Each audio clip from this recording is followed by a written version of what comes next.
Los niños salen con su maestra. Gloria a Dios. Y nosotros continuamos, hermanos. Continuamos con esta serie que hemos titulado Lo que fuimos. Lo que fuimos. Nunca se nos olvide, hermanos, lo que fuimos cada uno de nosotros. Amén. Tercera parte. Tenemos otra, hermanos. Disculpe usted, pero tenemos otra parte, porque esta tercera, esta quinta inferencia o deducción que sacamos de este pasaje y de este tema merece toda nuestra atención y nuestro detenimiento, hermanos. Así que no desespere, reciba en el nombre del Señor lo que Dios tiene para nosotros. Vamos a, hermanos, de donde partimos, la primera carta del apóstol Pablo a Timoteo, capítulo 1, versículo 12 al 17. Amén. Y de ahí partimos. Primera carta del apóstol Pablo a Timoteo, capítulo 1, versículo 12 al 17.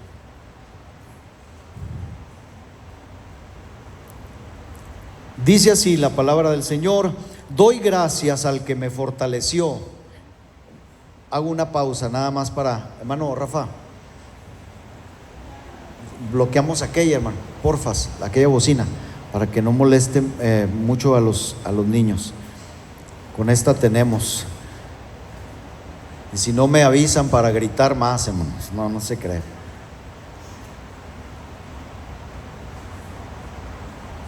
Muy bien, dice: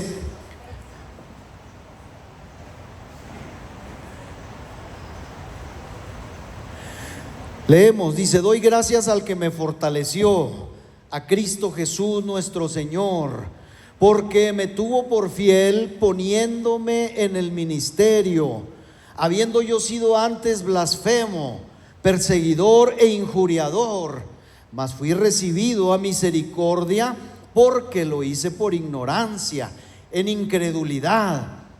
Pero la gracia de nuestro Señor fue más abundante con la fe y el amor que es en Cristo Jesús. Palabra fiel y digna de ser recibida por todos, que Cristo Jesús vino al mundo para salvar a los pecadores, de los cuales yo soy el primero. Pero por esto fui recibido a misericordia, para que Jesucristo mostrase en mí el primero toda su clemencia, para ejemplo de los que habrían de creer en él para vida eterna. Por tanto, al Rey de los siglos, inmortal, invisible, al único y sabio Dios, sea honor y gloria por los siglos de los siglos. Amén. Amén, hermanos. Muy bien. Bueno, ya les dije, hemos abarcado 4 inferencias, 4 deducciones de este tema o de este pasaje, y sobre todo de recordar, así como Pablo, lo que fuimos. Voy a mencionarlas solo como recordatorio también de corrido, para pasar de inmediato a esta quinta inferencia. Inferimos ya en los domingos pasados que recordar lo que fuimos nos estimula, en primer lugar, a una adoradora gratitud, a ser agradecidos. También dijimos que recordar lo que fuimos nos estimula a ser humildes, a una humildad profunda. También la semana pasada dijimos que recordar lo que fuimos renueva en nosotros un constante y genuino arrepentimiento. Y lo último que vimos es que inferimos también que cuando recordamos lo que fuimos, enciende eso en nosotros un amor ferviente por el Señor que nos ha redimido, ¿verdad? Muy bien, pues ahora trataré, hermanos, de extraer una quinta deducción al recordar lo que fuimos. Y esta quinta deducción o inferencia es que hermanos, recordar lo que fuimos despierta en nosotros un celo ardiente, o al menos eso debiera estimular en nuestra vida, un celo ardiente por el Señor. Miren a Pablo, hermanos, otra vez, como dice en el versículo 15 y en el versículo 16.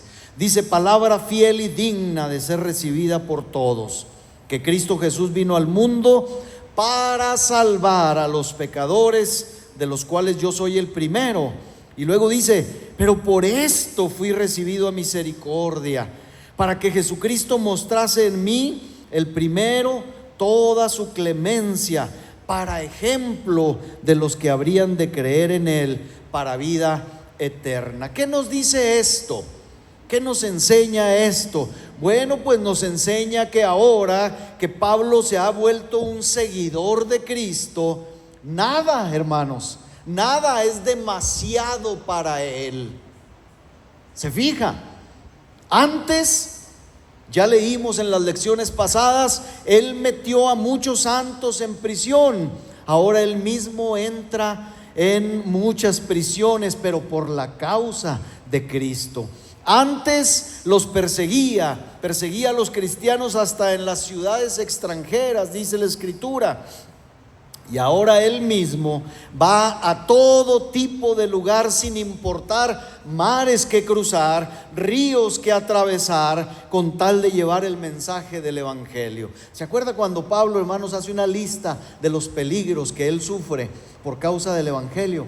Dice: en peligros de ladrones muchas veces, en peligros de ríos, en peligros de naufragios.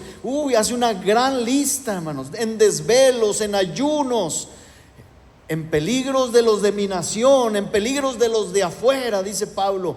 Hermanos, lea esa lista.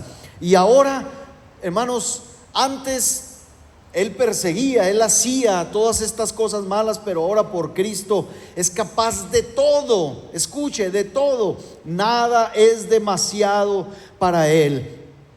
Antes arrastraba a los cristianos ante los tribunales, y ahora él mismo va y se presenta delante de los procónsules romanos y delante del propio emperador romano, porque apeló a César, ¿verdad? Usted lo recordará, para presentar defensa de la verdad del Evangelio.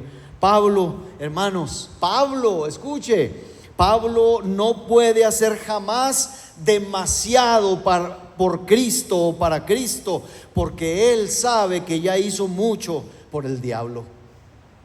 ¿Y usted y yo, hermanos? ¿No cree que es exactamente igual? ¿No cree que es exactamente lo mismo?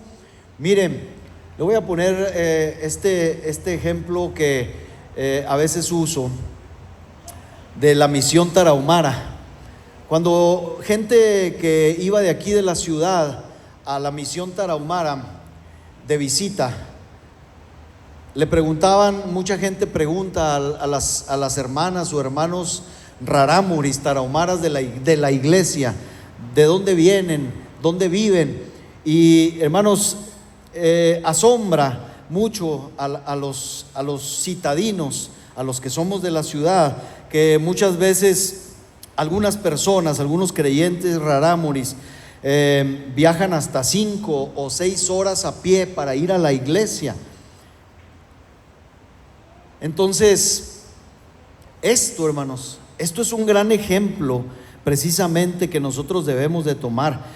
Y la gente citadina dice: válgame, qué gran ejemplo, ¿verdad? De estos hombres. El detalle, hermanos, es que cuando Cristo hace un gran cambio de transformación en personas que antes caminaban también horas para dirigirse a una ranchería y participar de una tesguinada, de una borrachera que a veces dura, hermanos, 2 o 3 días. Eso es lo que usted no sabe, hermanos. Las tesguinadas, las borracheras entre la etnia tarahumara de nuestro estado duran a veces 2 o 3 o 4 días. Pero cuando Cristo rescata a una persona así, ahorita que cantábamos me acordaba de este ejemplo que puse aquí, porque, hermano, nosotros cantamos 30, 35 minutos Si usted va a un culto tarahumara, aquí está Mari. ¿Cuánto duran cantando los hermanos? Horas y horas y horas, hermanos. Yo les voy a ser sincero, qué mal, ¿verdad?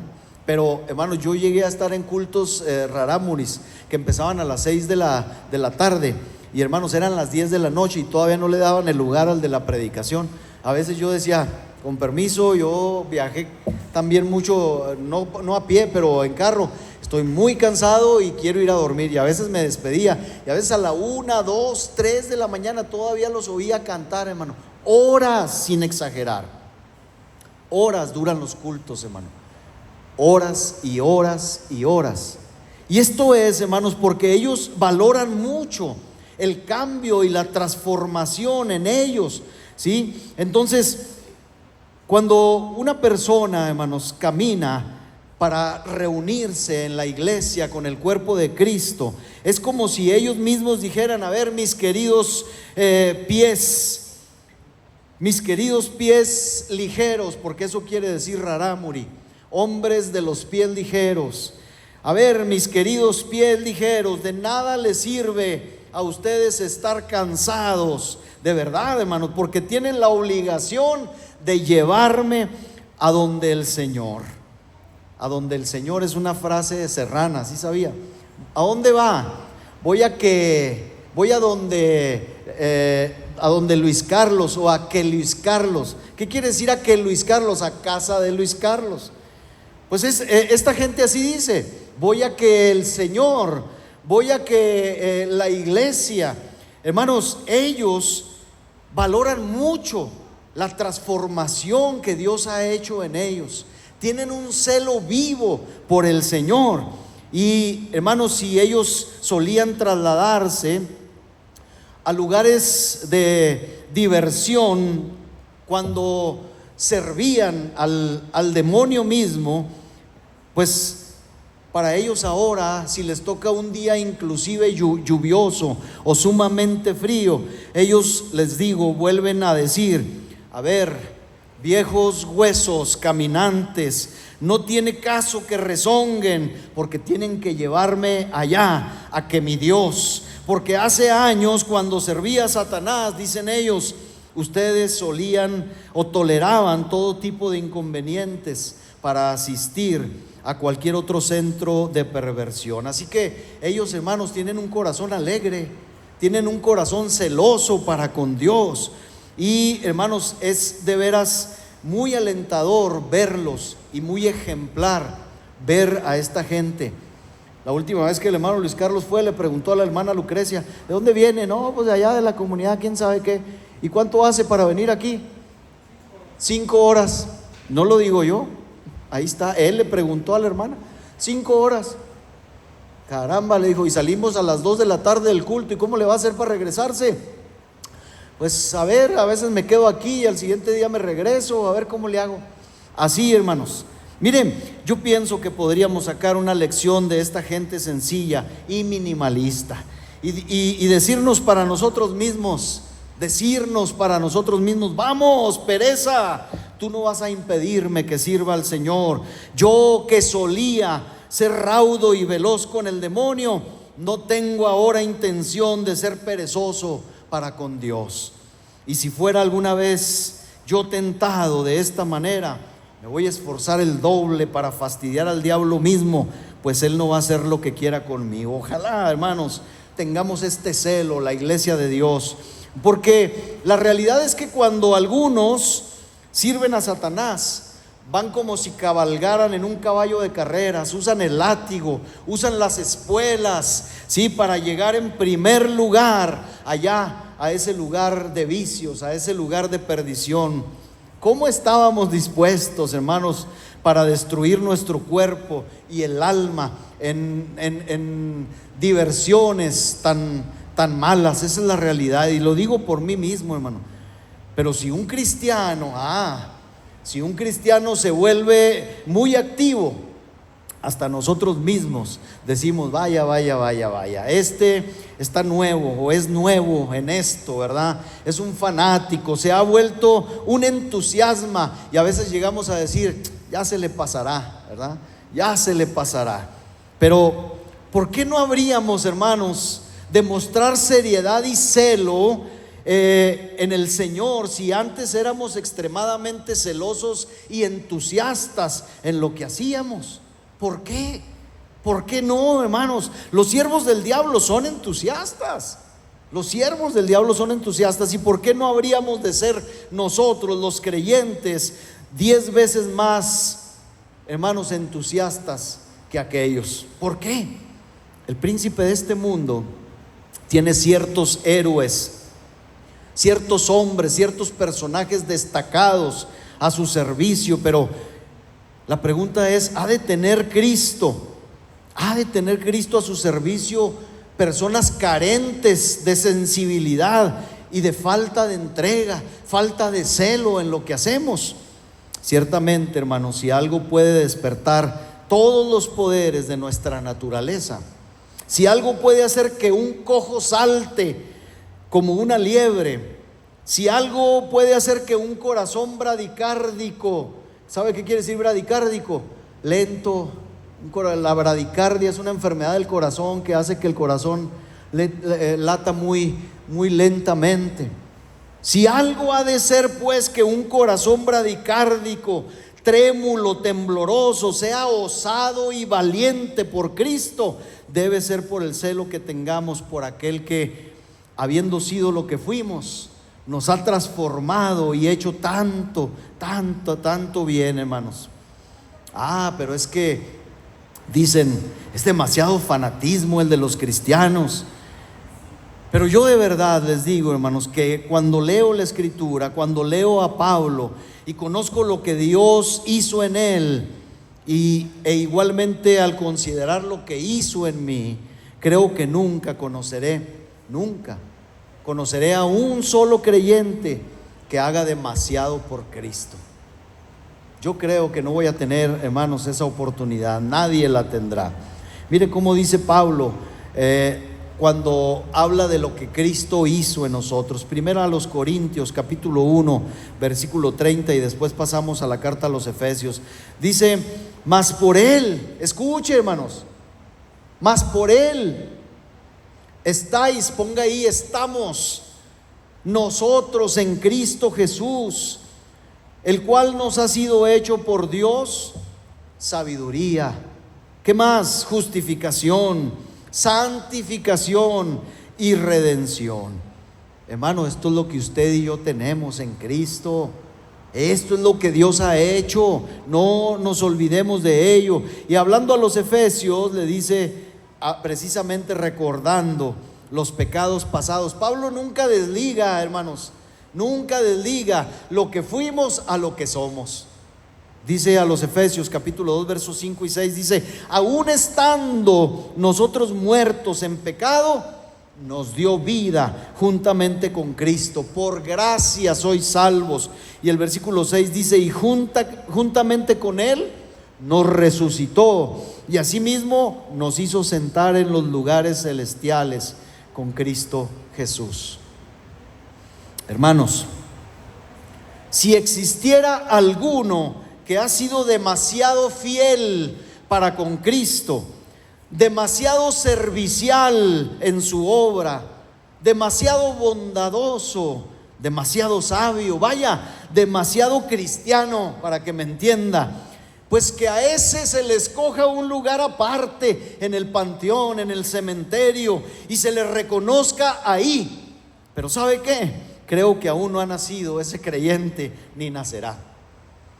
Nadie, escuche bien, después de comparar lo que fuimos con lo que ahora somos, nadie tendrá demasiado celo por Dios.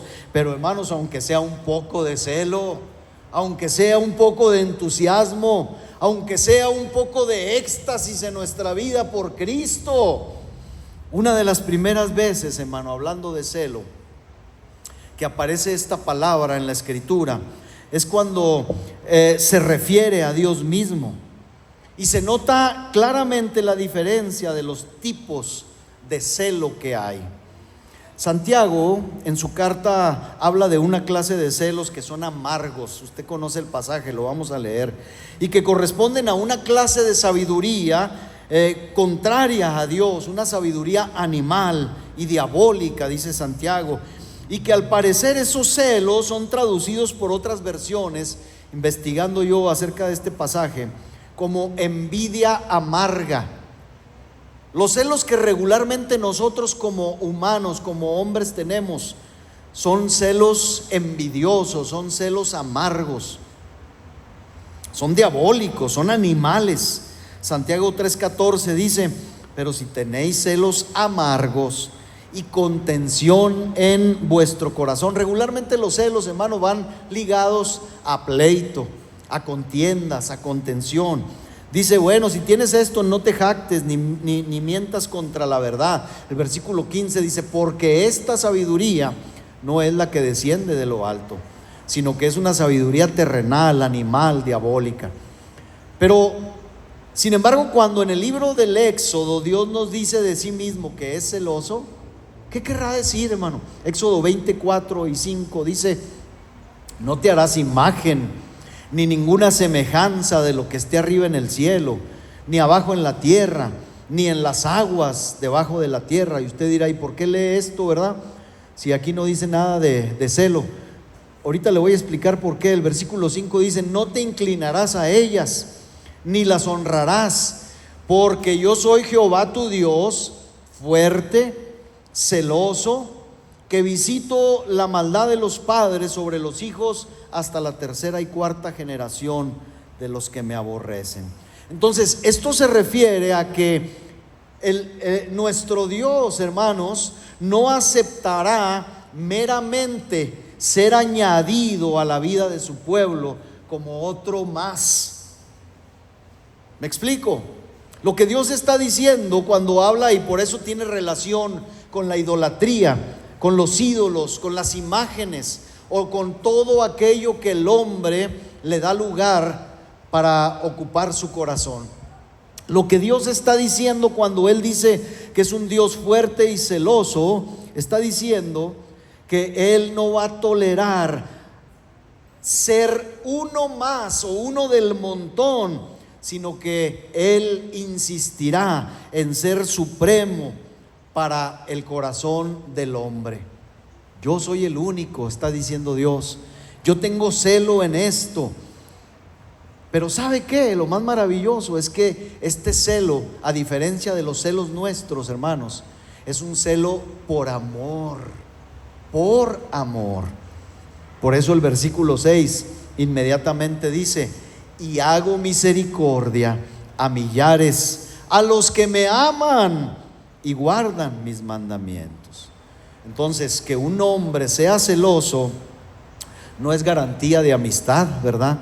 Sino pensamos, cuando hablamos de celos, hablamos de distanciamientos irracionales, de exigencias exageradas, de resentimientos implacables y crueles. La verdad es que los celos nuestros, hermanos, son peligrosos. Sí, con frecuencia son pervertidos. ¿Sabe por qué? Porque los celos son malos jueces de nuestros propios derechos, especialmente cuando nuestros afectos están en juego. Y no crea que me estoy sacando de la manga esto. Proverbios capítulo 6 versículo 34 dice cómo son los celos nuestros. Los celos nuestros, dice el versículo 34 de Proverbios 6: porque los celos son el furor del hombre. ¿Qué es el furor? La furia. Los celos son la furia, el enojo, pero no cualquier enojo, la furia del hombre. Dice: y no perdonará en el día de la venganza. Ese es el concepto que nosotros tenemos de celo. Pero cuando hablamos del celo de Dios, estamos hablando de amor en acción, hermanos. De amor en acción.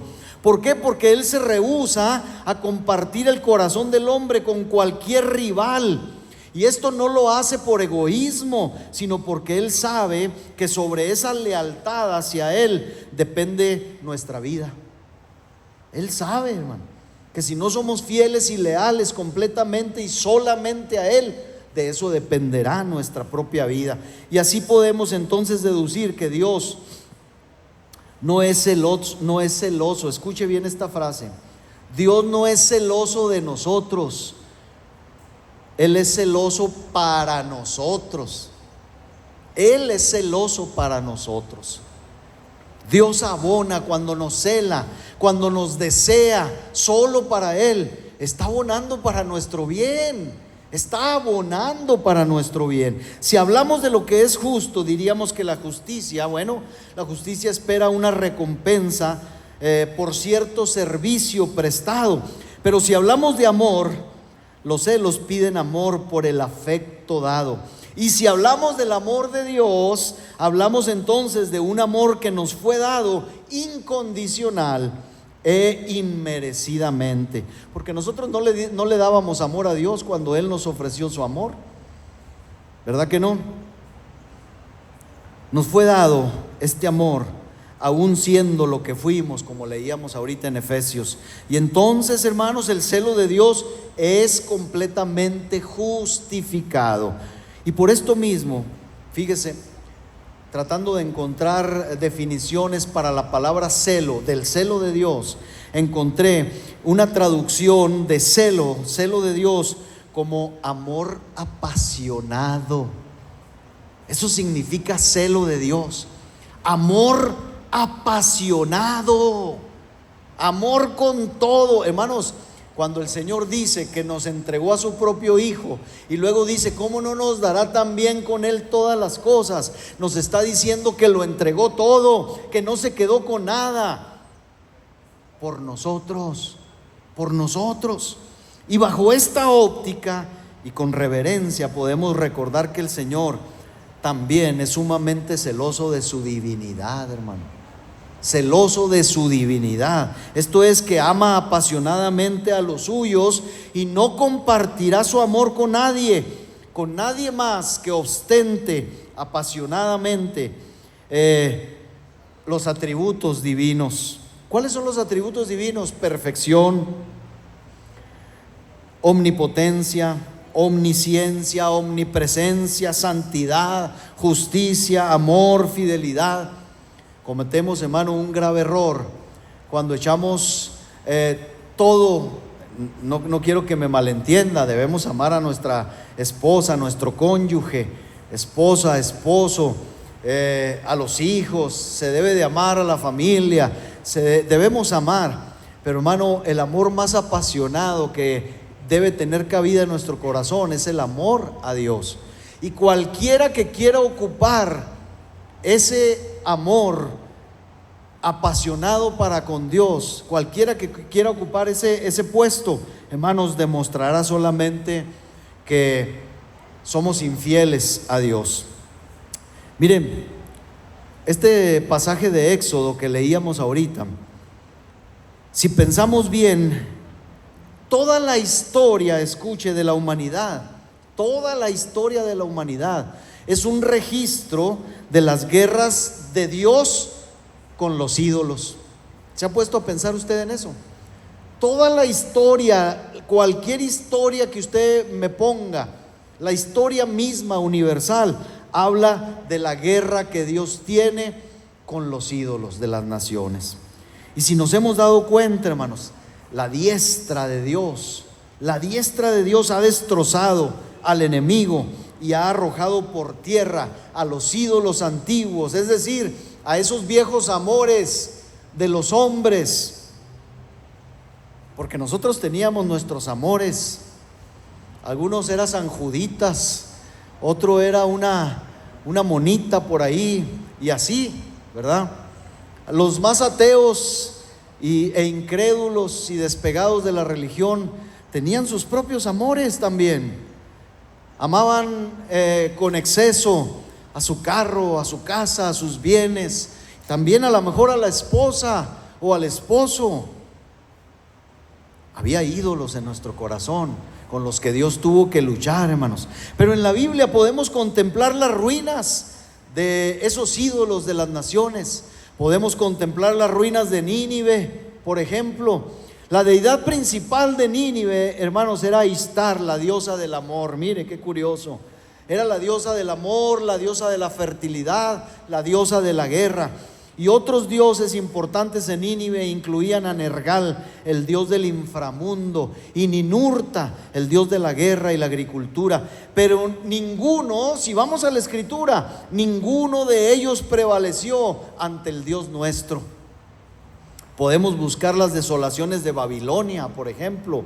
Marduk, el Dios supremo, es conocido por su papel en la creación del mundo. Y yo diría, jaja, jaja, ¿cómo no? Y podemos hablar de su victoria sobre otra diosa, Tiamat, la diosa del caos, en el mito de la creación. Otros dioses importantes incluyen Enki, dios de la sabiduría y las aguas dulces. Cuando yo, hermanos, estudiaba esto, me daba risa.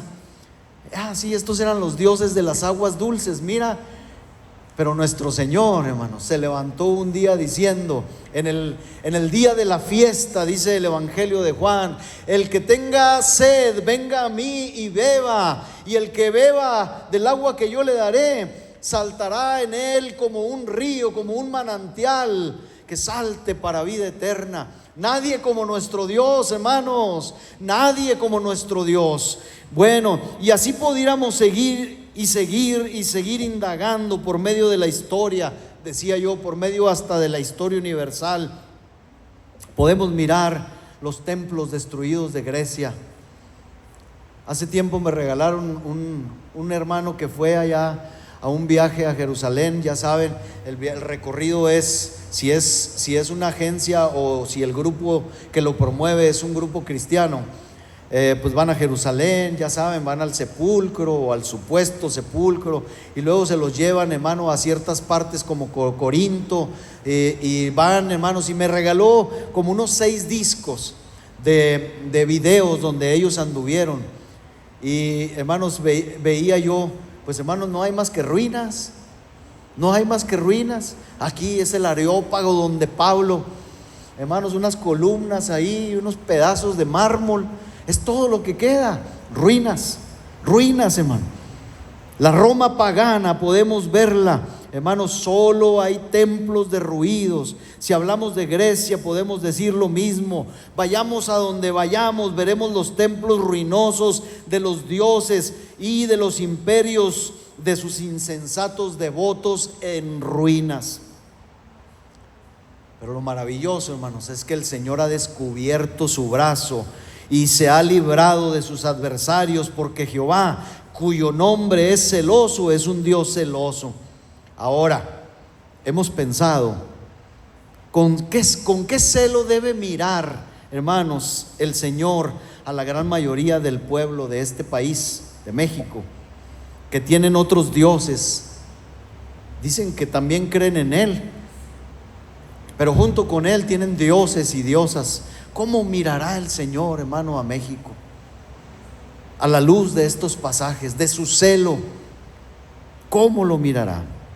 Pero, hermanos, incluso nosotros como creyentes podemos ser reprendidos por este asunto, porque Dios es muy celoso de su divinidad en los corazones de su pueblo, Es decir, no soporta nuestro amor muy frecuentemente compartido, ¿o no?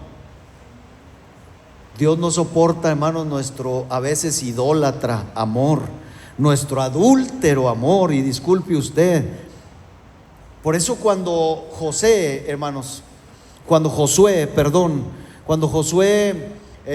está a punto de entrar a la tierra prometida y habla con el pueblo muy seriamente, ahí en el capítulo 24, versículo 19, dice: decídanse a quién van a servir, y los enfrenta y les dice: entonces Josué dijo al pueblo: entiéndanlo, no van a poder servir a Jehová porque Él es Dios santo. Y les vuelve a repetir: y Dios celoso no sufrirá vuestras rebeliones y vuestros pecados, les dice Josué. Y ellos dijeron: no, sí vamos a servir. No sirvieron, hermano, no sirvieron. Nuestros ojos, igual que el pueblo de Israel, nuestro pensamiento, nuestra alma y corazón muy frecuentemente se rinden ante vientos de doctrinas extrañas. A menudo pasa esto. Nos doblegamos ante innovadoras ideologías. El materialismo, el deseo de la buena vida nos seduce con frases como el sueño americano. Los autos, las casas, los bienes materiales nos seducen constantemente. Y ante todo esto y mucho más, hermanos, nuestro corazón y lealtad se reparte. Esa es la realidad. Se reparte, dejándole a Dios una porción muy escasa de nuestro tiempo, de nuestro amor, de nuestra fidelidad, etcétera, etcétera. Pero ¿sabe qué? Una mirada hacia lo que fuimos nos caería muy bien para enmendar, para corregir este amor apasionado que debemos tenerle al Señor. Este celo apasionado al único que nos amó y se interesó por nosotros cuando no éramos nada, cuando fuimos lo que fuimos, hermanos. Miren, yo sé que nos encanta a muchos que nos identifiquen con Israel, ese Israel de antaño. Y eso, hermanos, nos gusta tal vez porque pensamos en la cercanía que Israel tuvo con el Dios del cielo, y por ser ellos, como dice el apóstol Pablo de ellos en Romanos capítulo 9 versículo 4 y 5, cuando habla de los israelitas, dice: de los cuales son la adopción. Cuando Pablo dice esto, no quiere decir que es solo de ellos nos vino, por medio de los israelitas nos vino a nosotros todo esto. ¿Qué cosa? La adopción, la gloria, el pacto, la promulgación de la ley, el culto, las promesas. También dice los patriarcas, de los cuales según la carne vino Cristo. Esto es innegable, el cual es Dios sobre todas las cosas, bendito por los siglos, amén, dice. Mire, hermanos, nos pasan cosas muy curiosas, cosas que veo y a veces digo, ¿por qué no entendemos? Conozco hermanos cristianos, mexicanos, que en su afán por buscar un nexo, una coyuntura con el Israel étnico, con el Israel terreno, se ponen a buscar genealogías para ver si acaso tienen un poco de israelitas, un poco de judíos en su ADN, en su sangre. Ya le platiqué hace tiempo que fui a ver a un médico y me dijo, no, sí, dijo, yo tengo, ya investigué, y sí, fíjate que sí tengo algo de judío. Y es más, mira, dijo, y se sacó una estrella de 6 puntas, mira, ya por eso ando cargando esto. Y yo dije, bueno, no le contesté, no le dije nada, ok, le dije, yo iba a la consulta, ¿va? ¿Saben qué pasa?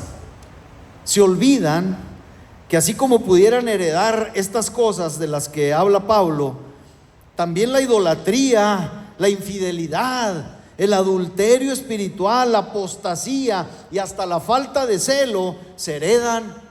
¿Cómo no pensamos en eso? Queremos ser judíos, no sé por qué, pero hermanos, cuando miramos a los judíos nos damos cuenta que Israel perdió todo amor apasionado, perdió todo celo por el Dios que tanto les hizo bien. Hermanos, todo esto también se hereda, los males también se heredan. Nunca he escuchado a uno de sus hijos o algún pariente decir a alguien, no, hombre, mamá, me heredaste todo lo malo. ¿Sí lo he escuchado? Mira, tengo gastritis igual que tú, mamá. Dicen, o me heredaste esto, mamá. ¿Cómo? A mi esposa a veces le dicen, mis hijas le dicen, ¿cómo no nos heredaste el color de los ojos, mamá? Pues, ¿cómo? ¿Ah? Pues no, hermanos, es que no todo se hereda, pero hay cosas que sí se heredan. Hay cosas, hermano, que sí verdaderamente se heredan, hermanos. Y el recuerdo de lo que fuimos nos puede hacer volver, hermanos, a encaminar nuestros pies a lo que es recto, a amar a Dios apasionadamente. Mire, si tanto le apasiona al cristianismo, a los cristianos ser como Israel, vamos a ver qué nos recomienda el Dios de Israel para que volvamos a tener el celo correspondiente a un pueblo bendito de Dios. Vamos a leer, hermano, un pasaje bastante largo de Ezequiel, y lo voy a leer lo más fluido posible para no ocupar mucho tiempo, porque todavía nos falta. Ezequiel capítulo 16, yo sé que usted ha leído este pasaje, y ahorita voy a hablar al respecto de este capítulo, así en particular. Pero Ezequiel 16:1 en adelante dice: escuche, vino a mí palabra de Jehová diciendo: hijo de hombre, notifica a Jerusalén sus abominaciones, y di: así ha dicho Jehová el Señor sobre Jerusalén, tu origen, tu nacimiento es de la tierra de Canaán, tu padre fue amorreo y tu madre hetea. Y en cuanto a tu nacimiento, el día que naciste no fue cortado tu ombligo, ni fuiste lavada con aguas para limpiarte, ni salada con sal, ni fuiste envuelta con fajas. No hubo ojo que se compadeciese de ti para hacerte algo de esto, teniendo de ti misericordia, sino que fuiste arrojada sobre la faz del campo, con menosprecio de tu vida en el día que naciste. Y yo pasé junto a ti y te vi sucia en tus sangres, y cuando estabas en tus sangres te dije: vive. Sí, te dije cuando estabas en tus sangres: vive. Te hice multiplicar como la hierba del campo, y creciste y te hiciste grande, y llegaste a ser muy hermosa. Tus pechos se habían formado y tu pelo había crecido, pero estabas desnuda y descubierta. Y pasé yo otra vez junto a ti y te miré, y he aquí que tu tiempo era tiempo de amores, y extendí mi mano sobre ti y cubrí tu desnudez, y te di juramento, y entré en pacto contigo, dice Jehová el Señor, y fuiste mía. 9, te lavé con agua y lavé tus sangres de encima de ti, te ungí con aceite, te vestí de bordado, te calcé de tejón, te ceñí de lino y te cubrí de seda. Te atavié con adornos y puse brazaletes en tus brazos y collar en tu cuello. Puse joyas en tu nariz y zarcillos en tus orejas y una hermosa diadema en tu cabeza. Así fuiste adornada de oro y de plata, y tu vestido era de lino fino, seda y bordado. Comiste flor de harina de trigo, miel y aceite, y fuiste hermoseada en extremo. Prosperaste hasta llegar a reinar. Y salió tu renombre entre las naciones a causa de tu hermosura, porque era perfecta, a causa de mi hermosura que yo puse sobre ti, dice Jehová el Señor. Pero confiaste en tu hermosura y te prostituiste a causa de tu renombre, y derramaste tus fornicaciones a cuantos pasaron. Suya eras, y tomaste de tus vestidos y te hiciste diversos lugares altos y fornicaste sobre ellos. Cosa semejante nunca había sucedido ni sucederá más. Tomaste asimismo tus hermosas alhajas de oro y de plata que yo te había dado, y te hiciste imágenes de hombre y fornicaste con ellas. Y tomaste tus vestidos de diversos colores y las cubriste, y mi aceite y mi incienso pusiste delante de ellas. Mi pan también que yo te había dado, la flor de la harina, el aceite y la miel con que yo te mantuve, pusiste delante de ellas para olor agradable. Y fue así, dice Jehová el Señor. Además, esto es terrible, además de esto tomaste tus hijos y tus hijas que habías dado a luz para mí, y los sacrificaste a ellas para que fuesen consumidos. ¿Eran poca cosa tus fornicaciones para que degollases también a mis hijos y los ofrecieras a aquellas imágenes como ofrenda que el fuego consumía? Vamos a parar aquí, hermanos.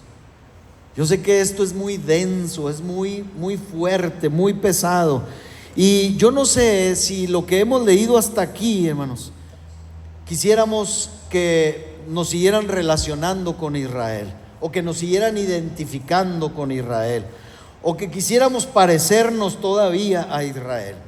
La realidad es que, como ya dije, hermanos, ciertamente somos hechos de una misma carne, somos hechos de un mismo corazón y de una misma sangre. Eso, hermano, es inevitable.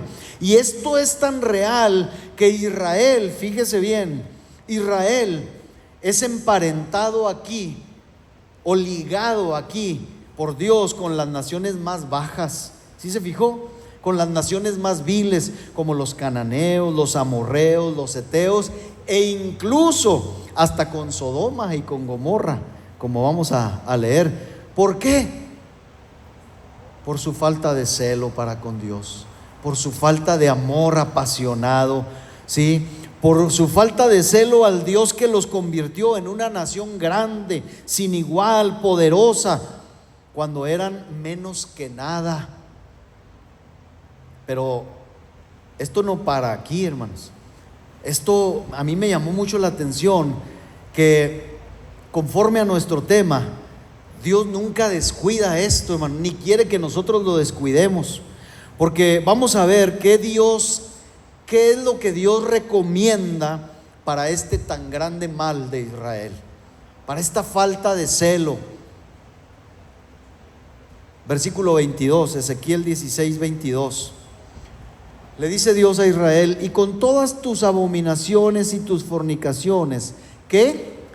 ¿No te has acordado de los días de tu juventud, cuando estabas desnuda y descubierta, cuando estabas envuelta en tu sangre? Y luego el versículo 42 en adelante, 42 y 43 dice: y saciaré mi ira sobre ti, y se apartará de ti mi celo, y descansaré y no me enojaré más. 43, ¿por qué? Por cuanto no te acordaste, dice, de los días de tu juventud, y me provocaste a ira en todo esto. Por eso, dice, he aquí yo también traeré tu camino sobre tu cabeza, dice Jehová el Señor. Pues ni aún, dice, has pensado sobre toda tu lujuria. 59 al 63. Pero más ha dicho Jehová el Señor: ¿haré yo contigo como tú hiciste, que menospreciaste el juramento para invalidar el pacto? 60. Antes yo tendré memoria de mi pacto que concerté contigo en los días de tu juventud, y estableceré contigo un pacto sempiterno. Y el 61. Y te acordarás de tus caminos. ¿Y qué?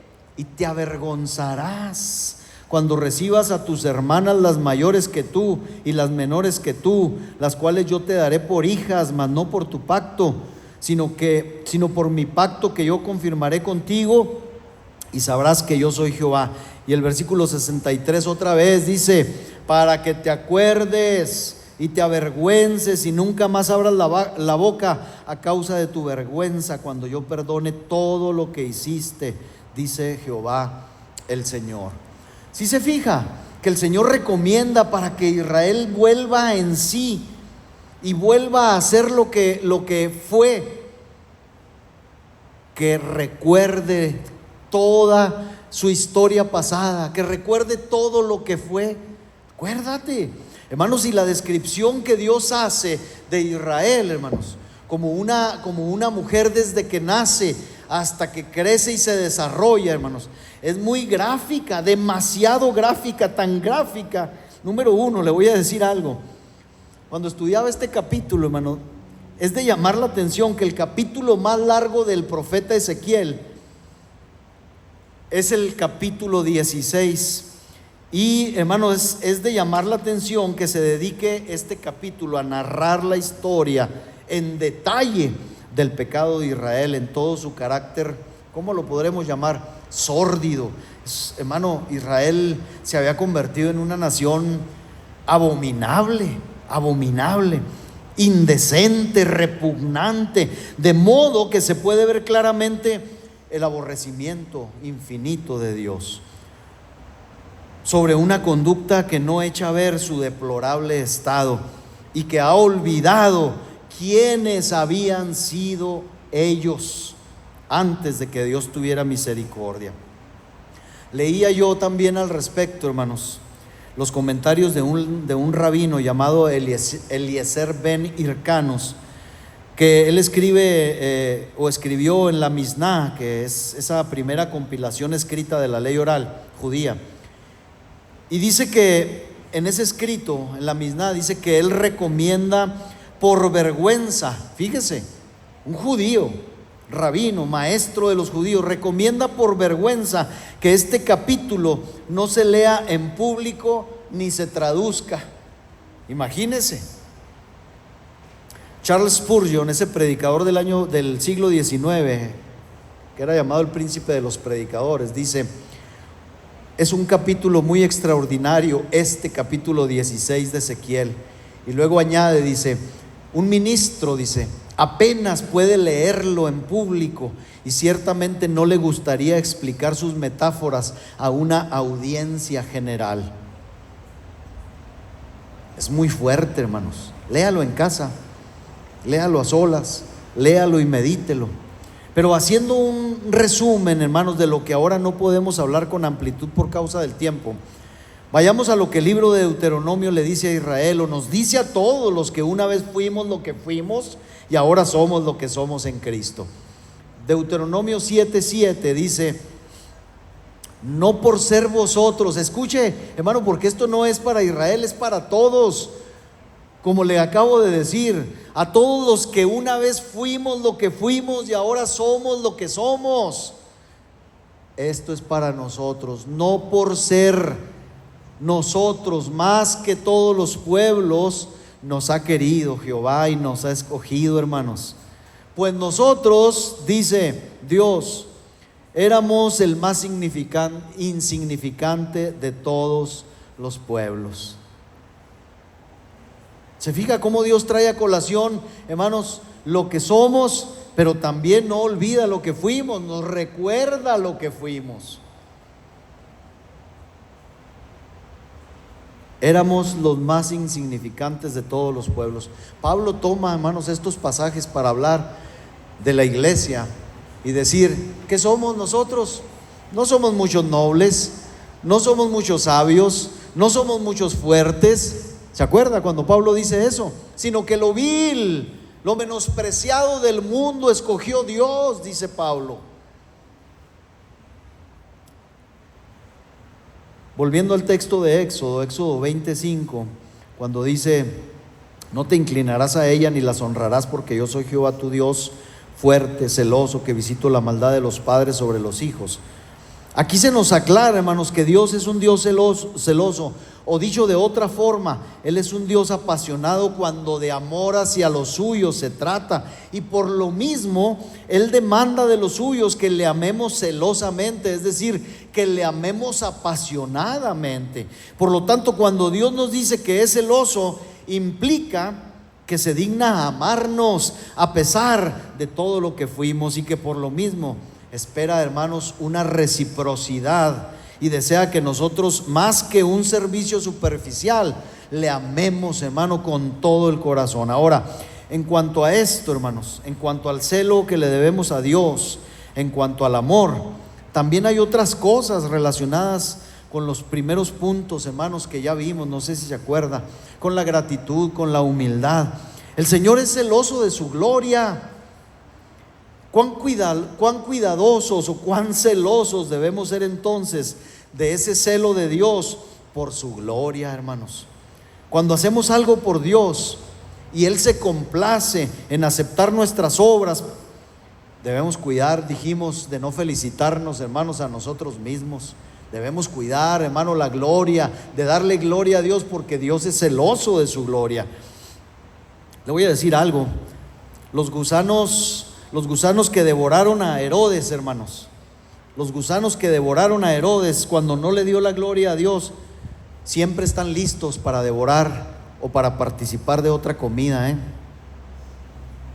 Siempre están listos.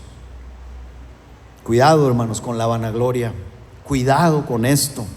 Cuán cuidadosos debemos ser de caminar humildemente ante el Señor.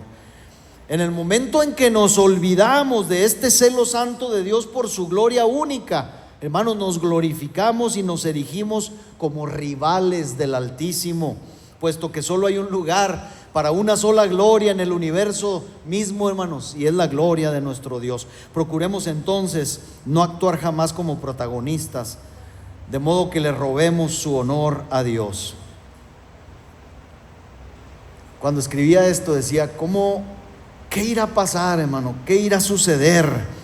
La verdad es que no quiero yo pensar qué sucederá el día de los grandes juicios de Dios, cuando los ministros que predicaron deshonrando a Dios sin absoluto celo y cuidado por la gloria de Dios van a ser juzgados. Qué terrible, hermanos, qué terrible. Qué terrible día será ese, hermanos, que aquellos que recibieron los aplausos y la admiración, hermano, para sí mismos, sean juzgados y sean llamados delante de Dios para rendir cuentas por eso. Isaías 42:8 dice: yo Jehová, este es mi nombre, y a otro no daré mi gloria, ni mi alabanza a esculturas.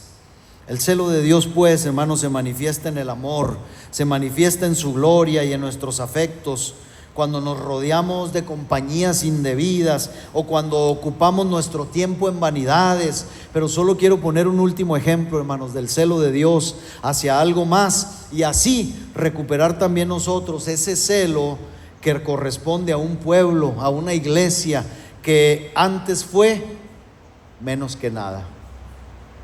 Quiero referirme al celo de Dios, hermanos, por dos cosas más. Con esto voy a terminar.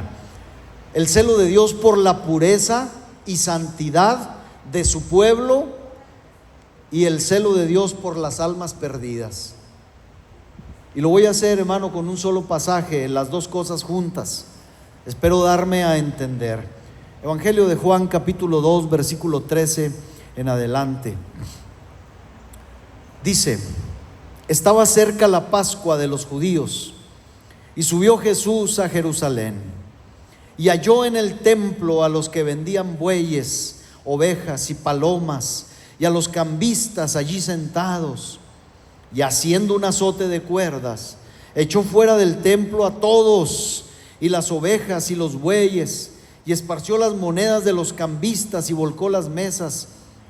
Y dijo a los que vendían palomas: quitad de aquí esto, y no hagáis de la casa de mi Padre casa de mercado.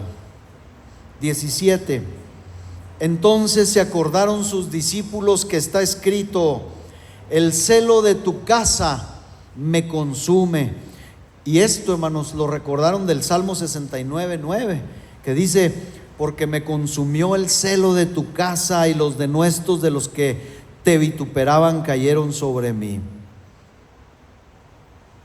Hermanos, algunos hombres son consumidos por la lascivia, otros por la codicia. Decíamos el viernes, tenemos un estudio muy bueno, hermanos, los viernes. Otros son consumidos por la soberbia, y podemos poner muchos ejemplos. Pero la pasión, escuche, la pasión que llenaba y gobernaba el corazón de nuestro Señor y Maestro y gran líder fue la gloria de Dios. El celo por quien ostenta, escuche, por quien ostenta su nombre. ¿Quién ostenta su nombre hoy en día? ¿Quiénes ostentamos el nombre de Cristo, hermanos, hoy en día? En el tiempo de Jesús, el templo, hermanos, era el lugar de adoración, era el lugar, hermano, magnífico, era el lugar, hermano, enaltecido, donde, hermanos, la gloria misma de Dios se manifestaba. Pero nosotros sabemos, hermano, que ese templo fue destruido porque Dios levantó otro. ¿Verdad que sí? Dios levantó otro templo, que no se nos olvide. Y ahorita vamos a hacer algunas, tal vez, espiritualizaciones acerca de esto, que no son espiritualizaciones, es algo real. Muy a menudo, hermanos, cuando leemos al Dios del Antiguo Testamento y luego leemos de Dios en el Nuevo Testamento, nos pareciera, esto lo he mencionado otras veces, nos pareciera encontrar una diferencia muy grande. Pensamos que Cristo Jesús es Dios, pero que es un Dios más tolerante, más benévolo, más pasalón, dicen algunos, de tal forma que, hermanos, cuando leemos en los evangelios esta ocasión en el templo, nos parece algo sumamente extraño viniendo de parte de Cristo. Decimos: ¿qué le pasó a Jesús? ¿Qué le pasó? ¿Perdió los estribos? No, hermano, no perdió los estribos. Porque lo que no debemos hacer nosotros es limitar el celo que a veces creemos que Dios tiene a ciertas cosas, viendo el celo de Dios, hermano, mostrado en la expulsión de los mercaderes del templo en Jerusalén. No lo debemos, hermano, colocar solamente a la ocasión, sino que esto nos habla y nos revela el Espíritu que siempre animó y anima a nuestro Señor. ¿Cuál es ese espíritu? Es un espíritu celoso, hermanos, por lo suyo, por lo sagrado, por las almas perdidas. Y ahorita le voy a decir por qué digo también de las almas perdidas: por la pureza y la santidad de su pueblo. Cuando le digo esto, le estoy diciendo que no fijemos nosotros los ojos y atención en aquella sola casa de Dios, o en ese templo que inclusive era llamado el templo de Herodes. Este era el templo de Herodes. No fijemos nuestra atención en eso, hermano, porque esto no se refiere simplemente al edificio hecho de piedras, magnífico por cierto, pero al fin de cuentas hecho por manos humanas. Porque no podemos fijar nuestra atención en ese templo, porque sabemos lo que enseña Pablo al respecto. Hechos capítulo 17, versículo 24 dice: el Dios que hizo el mundo y todas las cosas que en él hay, siendo Señor del cielo y de la tierra, no habita en templos hechos por manos humanas. Más claro, hermanos, no puede estar. Así que, ¿a qué otra casa o templo podemos referirnos aquí? ¿Qué implicaciones podemos sacar de ese templo de piedra? Pues leamos nuevamente a Pablo, ¿verdad?, para resolver esta pregunta. Primero a los Corintios capítulo 3, versos 16 y 17. Pregunta Pablo a la iglesia: ¿no saben que ustedes son el templo de Dios y que el Espíritu de Dios vive, mora en ustedes? 17. Si alguno destruye el templo de Dios, Dios le destruirá a él, porque el templo de Dios, el cual sois vosotros, santo es, o al menos santo debe ser, ¿verdad? Hermanos, entonces recibir una enseñanza de celo, de purificación, de limpieza del templo físico o material, ¿de qué nos serviría a nosotros hoy en día? De nada, absolutamente de nada. Pero entendiendo que ese templo o casa no representa esta acción y celo de Jesús, cobra un significado, hermanos, diferente. Cuando ponía este pasaje, hermanos, y cuando leía yo el verso 14 y el 15, dice que halló ahí a los que vendían bueyes, ovejas, palomas, cambistas, y que echó fuera a todos, a las ovejas, a los bueyes, a los cambistas, que volcó las mesas. Yo decía, a ver, sin espiritualizar demasiado. ¿Se acuerdan, hermanos, el viernes en la célula? Lo que decíamos que a veces creemos que hay pecados que no son tan grandes, tan exagerados.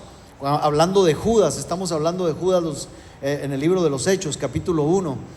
Y decíamos, a veces ciertamente hay niveles de pecado, pero al fin de cuentas, si somos gobernados por un solo pecado, ese pecado nos va a conducir a la condenación y a la muerte eterna. Y yo decía, a ver, a lo mejor una paloma por ahí puede ser un pecadito blanco, una mentira blanca que decimos, pero a lo mejor los bueyes y estos animales cornudos son pecados muy escandalosos. Los cambistas y los que hacían cambios de monedas ahí, a lo mejor es la doctrina de la prosperidad, ¿verdad?, que tanto se predica hoy. Pero hermano, lo que sí puedo decirle es que Dios, hermano, quiere limpiar nuestra vida para que nosotros cobremos otra vez el celo que nos debe corresponder a una iglesia, hermanos. Como dice Pablo a los Corintios, el templo de Dios, el cual sois vosotros, y que es santo, o que debe ser santo. Entonces, hay aquí también, hermano, donde se incluye a los no cristianos. Ya voy a terminar. Porque decía, fijar nuestros ojos en la enseñanza de un templo físico no nos va a ser muy útil, pero entendiendo, hermanos, que nosotros somos el templo, esto cobra un significado diferente. En primer lugar, debemos ver el templo, el tiempo y la ocasión, el tiempo y ocasión en que se llevó a cabo esta purificación. ¿Cuándo sucedió esto, hermanos? El primer versículo que leímos fue Juan 2:13, que nos dice: estaba cerca la Pascua de los judíos y subió Jesús a Jerusalén. Y usted dice, bueno, pues era de los judíos. No, hermanos, lo que no podemos perder de vista es que este dato de la fiesta de los judíos nos proporciona una razón de por qué. Escuche, nos proporciona una razón de por qué Jesús precisamente en este tiempo realizó esta limpieza y purificación del templo. Según el historiador judío Flavio Josefo, que vivió en el primer siglo, este hombre dice que se reunían aproximadamente entre 15 y 30 mil peregrinos gentiles, es decir, entre 15 y 30 mil no judíos, no cristianos, piénselo de esa forma, en la fiesta de la Pascua cada año, sin contar a los judíos.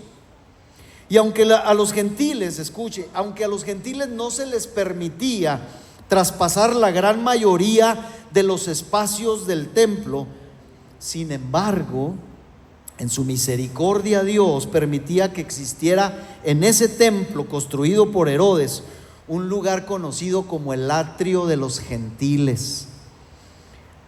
Debemos saber, hermanos, que casi todo el ministerio de Jesús en Jerusalén, cuando estaba en Jerusalén, ocurrió o se llevó a cabo o transcurrió, escuche, esto no es ninguna herejía, precisamente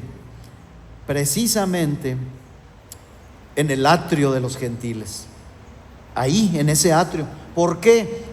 Oh, hermano, pero no puede ser, si Él era Cristo, era Dios, era el Salvador, Él podía entrar hasta el lugar santo. Lo hubieran matado, hermano, así de puntual es esto. Si Él hubiera osado entrar, los varones judíos, hermanos, a partir de los 12 años de vida, cuando les hacían la celebración del Misbah o del Misbah, podían, hermanos, entrar a otro lugar exclusivo que era el atrio de los hombres, y ese espacio era único para los varones judíos. Ahí no podía entrar ni un solo gentil. Ahí, hermanos, eran ministrados, leían las escrituras. Había otro espacio que era llamado el atrio de las mujeres, que estaba al lado de los hombres.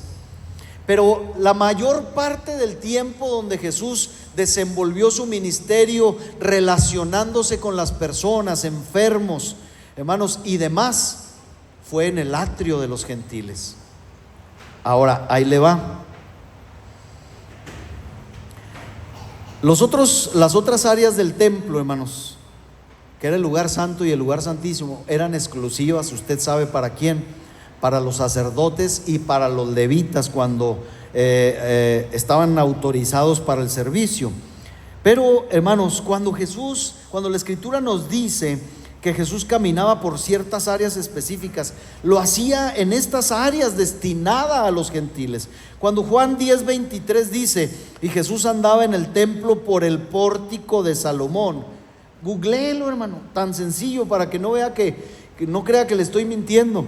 Este era el lugar público por excelencia que estaba dentro del atrio de los gentiles. ¿Por qué se le llamaba la puerta o el templo o el pórtico, el pórtico de Salomón? Porque dicen que Herodes construyó, cuando se destruyó el primer templo, dicen que lo único que quedó, hermanos, en pie fue esa muralla, esa pared del templo de Salomón. Y sobre esa pared construyó Herodes el templo y se le quedó así, el pórtico de Salomón. Pero ahí pegado a esa entrada, a ese pórtico, estaba precisamente un rectángulo muy grande donde entraban o tenían la autorización de entrar los no judíos, los gentiles. Bueno, ¿por qué estoy mencionando todo esto? Pues porque curiosamente en estos patios, en el patio de los gentiles, era donde los comerciantes, donde los vendedores, donde los cambistas se daban cita cada año para comerciar. Y es esta parte del templo la que Jesús, con celo santo, limpió y purificó. Busque razones, hermano. Si no me cree, búsquelo, indague sobre ello. Ahí estaban instalados. Le voy a volver a decir por qué. Porque si los cambistas y todos estos vendedores estuvieran adentro, también los hubieran matado o los hubieran acusado de sacrilegio. Hermanos, estaban en el atrio de los gentiles, por eso ellos se sentían muy campantes o con mucho derecho, ¿verdad? Fíjese el desprecio, hermano, de los judíos. Ahora, aunque la estructura arquitectónica del templo, hermanos, era de ese templo preciso, era impresionante, y muchos judíos y no judíos acudían a Jerusalén a admirar eso del templo, la arquitectura. Jesús, hermanos, no estaba defendiendo una casa, un museo o un edificio arquitectónico con su celo. Jesús no estaba defendiendo eso, sino que Juan nos dice qué fue lo que limpió y purificó el Señor en su defensa. Juan 2:16, lo leímos, dice: y dijo a los que vendían palomas: quitad de aquí esto, y no hagáis de qué, de la casa de mi padre, dice, casa de mercado. Y Mateo, cuando hace referencia a este pasaje, dice: y les dijo, escrito está, mi casa, casa de oración será llamada, mas vosotros la habéis hecho cueva de ladrones. Hermanos, entendamos por favor que igual que los gentiles, igual que los gentiles del tiempo de Jesús, que solo tenían ese espacio donde los que de corazón sincero podían acercarse a Dios, así hoy, escuche, así hoy los no cristianos solo nos tienen a nosotros, la iglesia de Cristo, para su luz, para su conocimiento de Dios, hermanos. Pero ¿cuánto nos hemos contaminado? ¿Cuánto, hermanos, de cuántas cosas hemos de limpiarnos para que los que se acerquen verdaderamente encuentren en nosotros, hermanos, a Dios, o una referencia a Dios? ¿De cuántas cosas, hermanos, tendremos que limpiarnos cuando nuestra vida, cuando nuestra casa, cuando este templo se convierte en cualquier otra cosa que no es un templo santo de Dios, cuando no es la morada del Padre, cuando no es una casa de oración? El celo de Dios se enciende, se inflama contra nosotros, y créamelo, el azote de la calamidad llegará a nosotros para limpiarnos y purificarnos. Cuando Jesús, mire lo que pasó. Cuando Jesús hubo limpiado celosamente la casa, el templo, su gracia salvadora y sanadora se manifestó. Inmediatamente después de leer el pasaje de Juan, hermanos, dice el versículo 23 de ese mismo capítulo, Juan 2:23: estando en Jerusalén en la fiesta de la Pascua, ya con la casa limpia, ¿qué pasó? Muchos creyeron en su nombre, viendo las señales que hacía. Eso lo dice Juan. Y Mateo, después de que dice también Mateo, que leímos 21:13, el 14 dice: después que Jesús limpió, dice, vinieron a él en el templo ciegos y cojos y los sanó. Hermanos, no preguntemos entonces, si no nos apartamos, si no nos limpiamos celosamente para Dios, ¿por qué no somos usados por Dios? ¿O por qué su mano no se deja ver o sentir en nuestra familia, en nuestro círculo? No preguntemos eso, hermano. Hay que limpiar la casa. O si algún cristiano o un no cristiano se acerca a nosotros y no percibe en nosotros a Dios, no preguntemos por qué. Conclusión: si su celo, pues, hermanos, es también por causa de una humanidad perdida para salvarla, si este celo a Dios lo consumió hasta el final de sus vidas, de sus días sobre la tierra, la pregunta es: ¿tenemos nosotros este celo por los perdidos? ¿Está nuestra casa limpia y consagrada celosamente? Pueden pensar, hermanos, como congregación, que soy demasiado exigente, pero entendamos esto, hermanos, entendamos esto. En reciprocidad, para Dios, hermano, nunca vamos a ser ni siquiera equitativos. Escuche, mucho menos vamos a rebasar el amor divino. Nunca podremos retribuir en nada, ni con 100 vidas, a lo que Dios nos ha dado en Cristo Jesús. Así que pregunto de nuevo, hermanos, ¿habrá alguno que está haciendo demasiado por el Señor? Hermanos, vivamos para Dios una vida de celo, extático. ¿Qué quiere decir? De éxtasis, de gran felicidad mental, espiritual, de alto nivel, de placer, de admiración, de una vida de sacrificio verdadero. Aunque sea, hermanos, aunque sea por el breve espacio de tiempo que nos queda por vivir. Les aseguro que vivir así, hermanos, es mejor que cumplir 100 años de una existencia vacía, en la que uno va diluyéndose en un mundo sin propósito. Entonces, el amor y gracia de Cristo por nosotros, hermanos, sugieren un grande celo en nuestra vida y servicio. Celo que puede recuperarse o avivarse recordando lo que fuimos. Voy a terminar con este pasaje de Pedro que usted y yo conocemos y que también Pedro relaciona con nuestra pasada vida, es decir, con lo que fuimos. Mas vosotros sois ahora, dice Pedro, ahora linaje escogido, real sacerdocio, nación santa, pueblo adquirido por Dios, para que anunciéis las virtudes de aquel que os llamó de las tinieblas a su luz admirable. Hay un propósito. Pero también dice el versículo 10, vosotros que en otro tiempo, dice, no erais pueblo, pero que ahora sois pueblo de Dios, que en otro tiempo no habíais alcanzado misericordia, pero ahora habéis alcanzado misericordia. Este gran celo por Dios nos hará tener celo por las almas. Eso le dio perspectiva, hermanos, a la nueva vida de Pablo. Las cosas menores no le molestaban más porque estaba preocupado por algo más grande: las almas de los hombres. Hermano, obtengamos amor por las almas de los hombres y entonces no andaremos quejándonos por un perro muerto, por un gato enfermo, o sobre los chismes de la familia y de las pequeñas perturbaciones que sutano y mangano pueden hacer por pláticas sin sentido. Seremos liberados de las mezquinas preocupaciones, y no necesito decírselas a fondo. Si estamos preocupados por las almas de los hombres, hermanos, viviremos para Dios. Llenemos nuestra alma de gran dolor y nuestros pequeños dolores serán echados fuera. Hermanos, ese gran dolor por las almas perdidas, en todo tiempo, por nuestro bien, no olvidemos lo que fuimos. Póngase de pie, por favor. Gracias, hermanos, por su tiempo.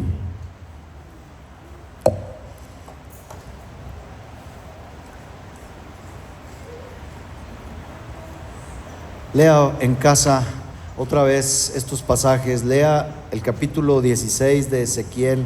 Léalo detenidamente. Está para llorar, hermano, de verdad. Está para lamentar ese capítulo, esa porción de la Escritura. A menos de que la leamos, ¿verdad?, desligándonos totalmente y blanqueando nuestros pecados, o tratando de blanquear nuestros pecados, entonces lo leeremos como algo terrible para otros. Gracias, Señor. Gracias por tu palabra. Gracias porque nos celas, Dios, con un amor apasionado. Señor, ese celo no permite rivales. Ese celo, Señor, nos anhela, Señor. Tu palabra dice que tú nos anhelas celosamente, Señor. Ese amor tuyo es sin igual. Ese amor tuyo nos amó cuando éramos nada, cuando fuimos menos que nada. Y nosotros, Señor, ciertamente en un principio conservábamos, Señor, o adquirimos un celo por ti, por tu verdad. Señor, este celo nos hacía, Señor, pugnar por mantener nuestra casa limpia.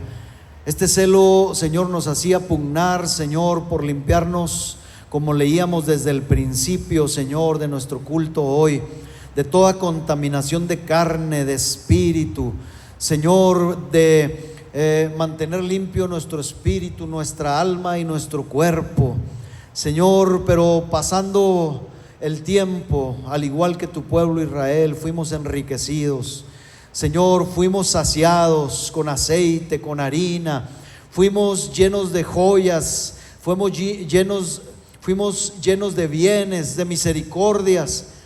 Y entonces, Señor, nos olvidamos, nos prostituimos, Señor, adulteramos, fornicamos, empezamos a partir nuestro corazón y nuestros afectos dejaron de ser solamente para ti.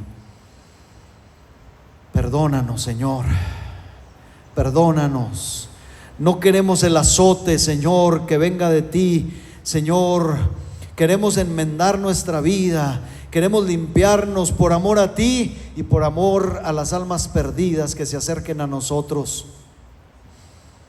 Queremos, Señor, que aquellos que vienen, Señor, a nosotros, esos con los que tenemos, Señor, relación diaria, vecinos, compañeros de trabajo, de escuela, se acerquen a este santo templo, Señor, y puedan encontrar ahí, Señor, sanidad y salvación, como lo encontraron estos, Señor, que tu palabra dicen, Señor, que encontraron después de haber purificado, Señor, la casa y limpiado, santificado.